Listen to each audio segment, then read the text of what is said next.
હું કહું કે ફ્રીઝર વગર આઈસ્ક્રીમ બનાવી શકાય ને, એ પણ 5 મિનિટમાં. જો તમને યકીન ન થતું હોય ને તો એની સુધી તમે વિડીયોને વોચ કરી લો. તો એમના માટે 3 થી 4 કલાક માટે મખાનાને પલાળીને રાખ્યા છે. એ જ રીતે કાજુ અને બદામ 15 થી 20 નંગ જેટલા લીધા છે.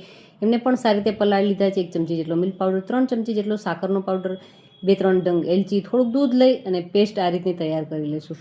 હવે આ પેસ્ટની અંદર આપણી પાસે રહેલું વધારાનું દૂધ છે એ પણ એડ કરી દઈશું અને બસ આ રીતની જીપલોક બેગ લઈ એમની અંદર ફિલ કરી દેવાનું છે.